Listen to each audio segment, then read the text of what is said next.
On my way back to the airport, obviously not the day we wanted to have. Well, let's unpack the whole day. First race of the day was Cirrus from Post 8. I knew that, what are you going to do? His qualifier, his last few training miles, and his qualifier were okay. But if you think you're going to come down here and race okay and do well, it's just not going to work out well.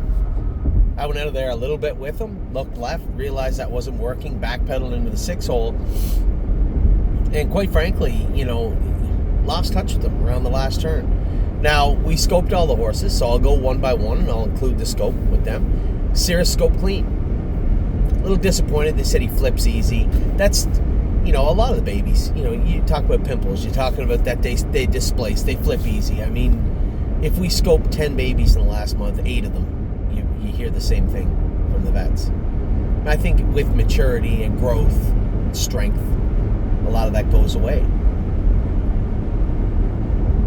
If Cirrus raced today with a poor attitude, I'd simply say, well, let's castrate him and turn him out.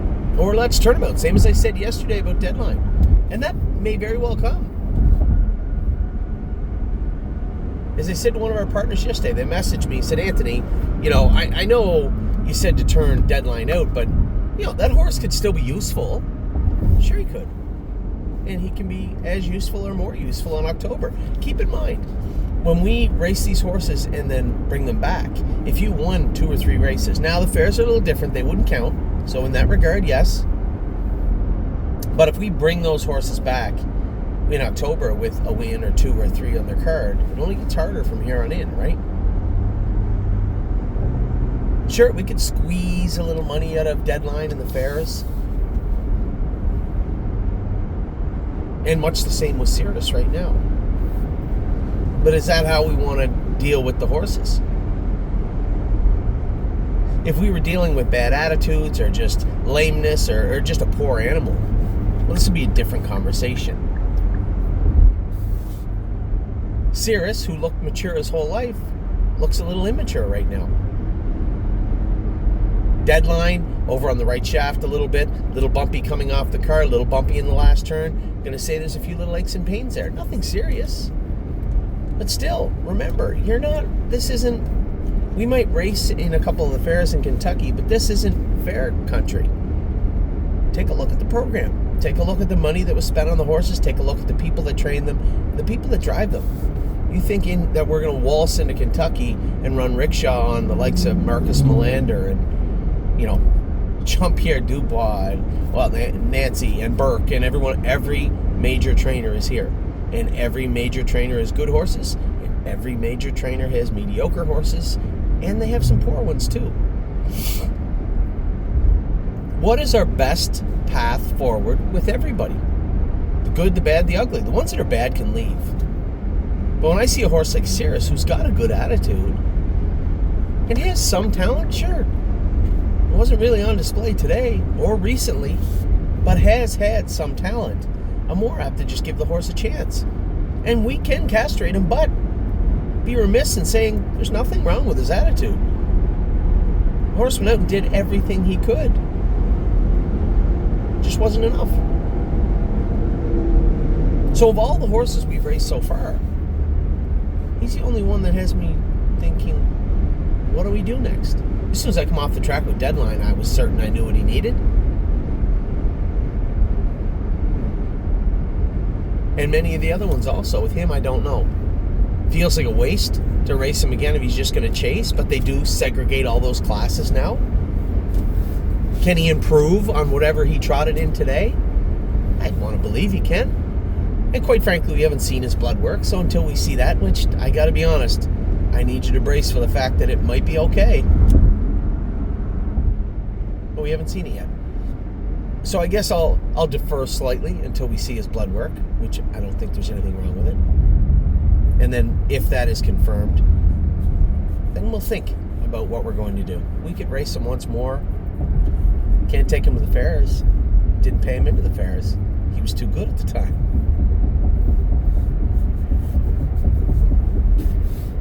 So I guess we're just going to walk him down Heartbreak Alley for right now and decide what we're going to do with him over the next week or two.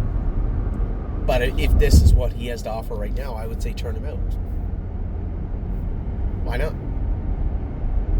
He's always going to be able to win. And this is the one thing about these horses in the fall. You're always going to be able to win an Onwards of 1, an Onwards of 2. Put them in an Onwards 2 claimer if you don't love them. Win an Onwards of 2, 3, 4, 5, and then you can make a decision to sell them. There's always that option with any horses that have any talent at all. And if they don't have any talent, then they shouldn't be here. So that was Cirrus, a little disappointing. A lot disappointing. Now, I will start with this caveat. Just so everybody knows, the track was deep today, and a lot of our horses didn't feel like they got over it well. 2 of them had flip-flops. Now I get some bad news. Cirrus wasn't one of them. He didn't have flip-flops on today. But it doesn't mean you didn't find the track heavy. Quite a transition from what he's used to. So we'll start with that. Don't grasp onto that as a reason that he was poor. He was just poor today. So let's find out why, I guess, what I'm getting at. Next, they're on the track with Boitano. No idea what to think. He hadn't shown a ton of speed. He's got a lot of growing to do. He is still a little small. Great attitude, but a little small. I went out of there, got away in the spot I wanted, and if it wasn't for a calamity in the last turn,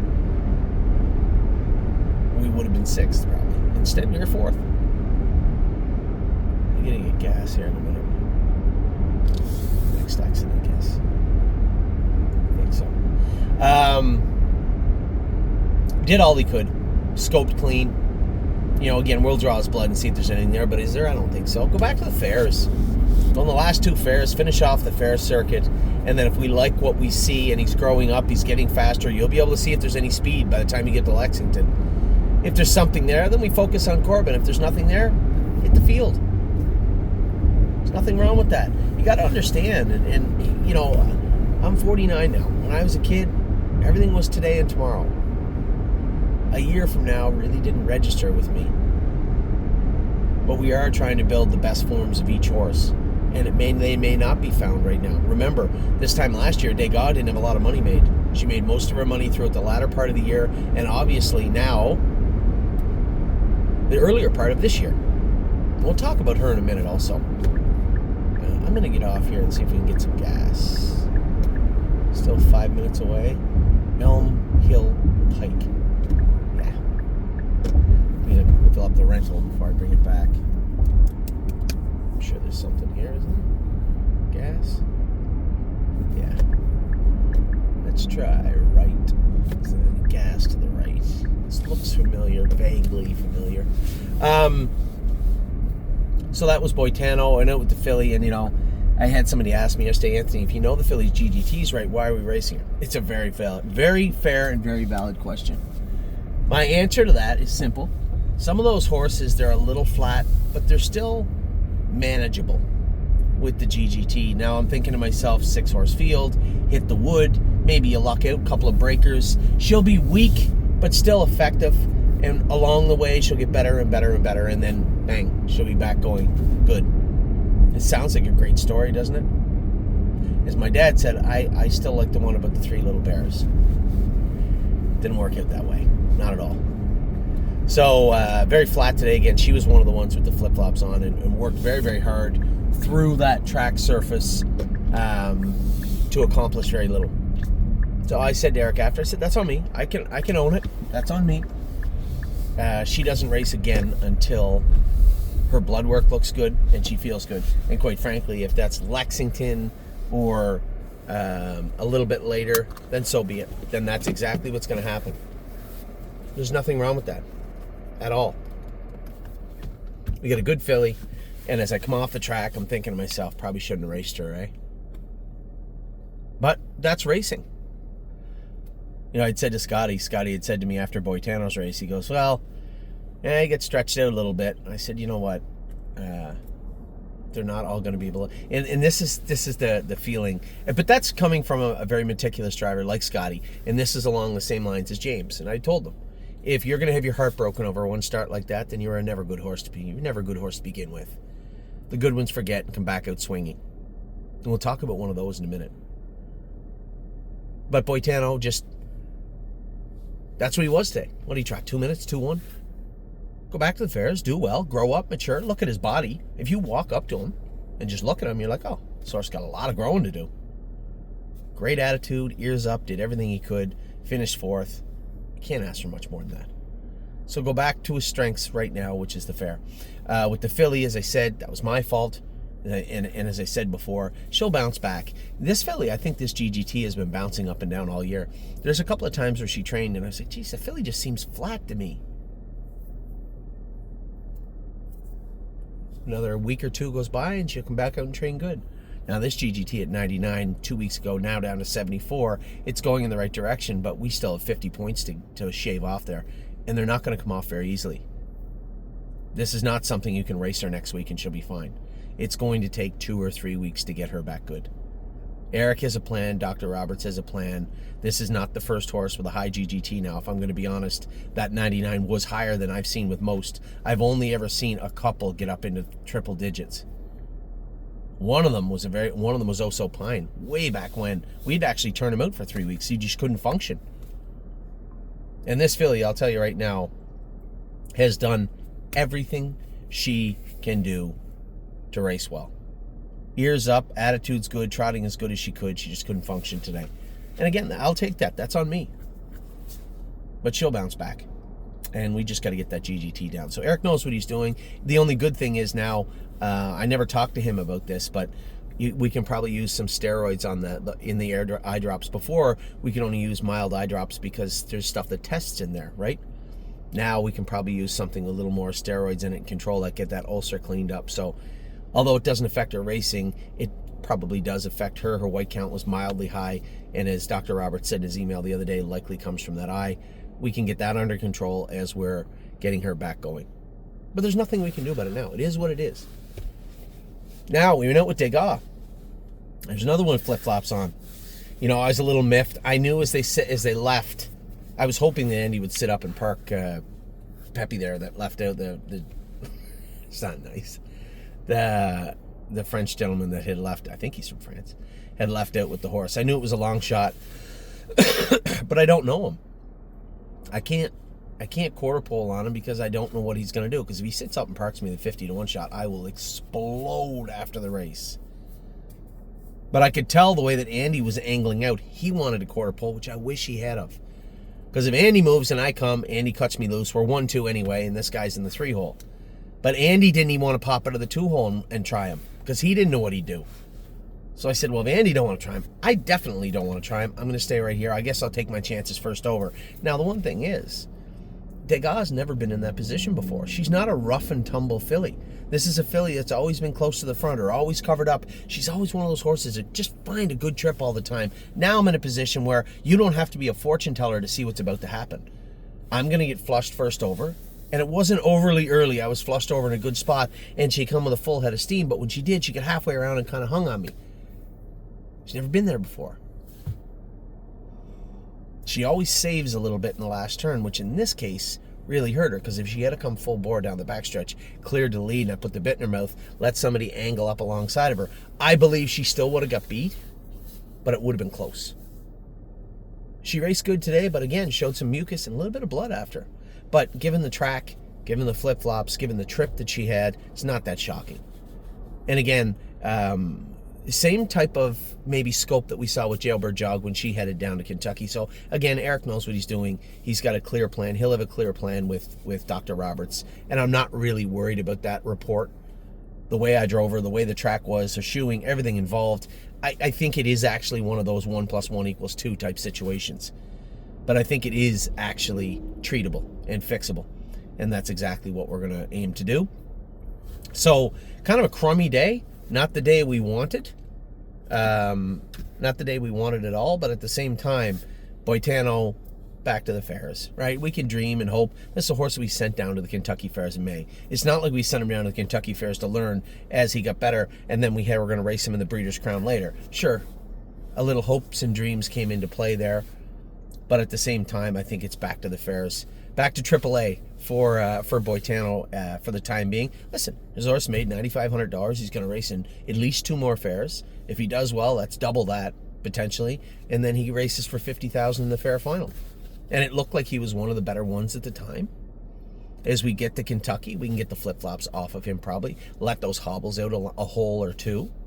Let him stretch out in the big track, and I think he'll be just fine. We already know what's wrong with Prado Ornata. You know, I rolled the dice and flipped a coin on that. I lost. It was my fault. I'll take the brunt of the responsibility of that poor mile today on my shoulders. Don't blame her, blame me. Cirrus, he's the first one to break her heart this year. Now we'll wait for that blood result, but as I said, I don't know about that. And if that's what he's going to bring to the table, then I'm more apt to just kick him out. And I could castrate him, but as I said to Amy after the race, you guys know how she feels about Cirrus. She loves that horse. And as I said to Amy about Cirrus, I have no problem castrating him, but it's not his attitude. He's got a great attitude. It's not his gait. His gait's fine. He wasn't hitting his knee bad day. He wasn't out of gear. He just had no steam. So we can castrate him if you want. Eric brought up a good point after. He goes, well, everybody that's seen him jog asked who he is because he's got a beautiful gait. And I can't help but wondering if he grows up and he's a bigger horse. Oh, Agent Black was a pretty good looking horse too. I said, you make a very good point, Eric. He may actually in the long run be worth more intact than castrated because he is a beautiful horse. So it is disappointing when I look back on today. Degas' finish was a result of the trip. And what do you want me to do? I didn't want the quarter pole on the French gentleman up front. I got away as good as I could. Had I known there was a chance the 5 would make front, the 2 did not. Everything changes if Andy pops out of the 2-hole, unless he takes him. If he doesn't take him, I come, we sit 1-2, and I think we finish 1-2. I don't think the 2 horses from behind picked me off just as easy. They may have, but they may not. So her result was a product of her trip. You can see that. I don't have to explain that to you. Prado Ornata's result was a product of her liver count. Nothing more.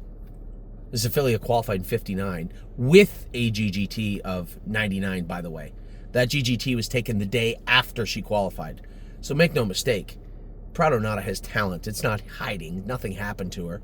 She just couldn't perform today with that GGT like that. Now, that's an interesting point also. She qualified in 59, last half in 58 with her GGT higher, with flip-flops on. Came down here to a heavier, sandier track with those shoes on and did not have a good performance day. So maybe there's a little more to the flip-flops on today's track than I was led to believe. Because she qualified okay with them on and a much higher GGT. Anyway, it's got to come down. We got to get it down. We're not doing ourselves any good or her any good. Now we know what'll happen if you race her with it high. Just don't repeat it. Don't do it again. So we had Cirrus, little heartbreaking. We'll investigate that further. Boitano, not shocking. He's a fair horse that raced in a Sire Stake race. That's what happens. Prado Ornata's liver was high, and Degas, as I said, her result was a direct product of the trip she was given. So that was today in a nutshell. I think we have some more horses, right? We have more horses today. Let me see here. We have no,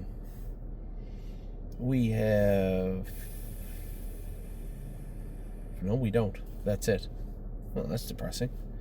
Tomorrow we got a busy day. We have a whole slew of horses tomorrow. Super excited about Miss Lady May, PJ's Lovin', Dame Hanover, Incredible, Dublin's Ferrani, Pilot Caviar. Tomorrow afternoon with 8-hole with Solidarity. We'll see. It's going to be tough sledding from out there. Then I make my way back. Head to Nose in a great spot. Love Sensations in a great spot. Uncle Danny is not. We'll see how he races. And then Jason's down in Scioto. My name's Wayne. He's picked to win. For Brian and all my partners out there, she is in a good spot. And Rico Tubbs in a little tougher, but I was impressed with the way he raced the other day. Thursday, boys are at it. Lou Armstrong, Cover My Short, and Chips Ahoy Hanover. We also have Arrowhead Hanover, who's racing in Philadelphia at 6-1.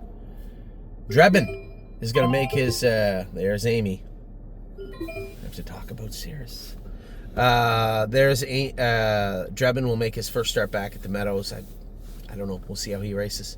And then Gorgeous Package starts our day off, actually. It's not true, 9:34 a.m. Why does this system do this? It's 9:34 p.m. She's going to close out our Thursday. Lots of racing coming up. It's fair weekend here. We have a ton of horses racing Sunday and Monday at Marion. Ton of horses racing Sunday night at Northfield Park. Saturday afternoon, we will have. I've made my decision. Atomics Hanover's on his way back from the Meadowlands. He's going to race in the first pop-up series Saturday with Complete Unknown. They're both going to race on Saturday afternoon, so that will be interesting in its own right. Ollie has baseball all weekend. Tournament coming up. It is a busy, busy, busy, busy day in the McDonald household. So with that, as I said, not what we wanted today, but I'm not going to look and say, oh my God, everything's terrible right now. We had a fair horse that could beat in a Sire Stake race. We had Philly got beat with a very good reason to get beat. We had Cirrus, who, yes, has been a heartbreak so far, but that will happen every year. We're going to have to reevaluate what we're going to do with him, where he's at and where he needs to be, and then with Degas. It's just racing. So, onward and upward. I will talk to you tomorrow, I guess. Beautiful weather down here. Hope it's beautiful wherever you are. I will talk to you all very soon. Take care.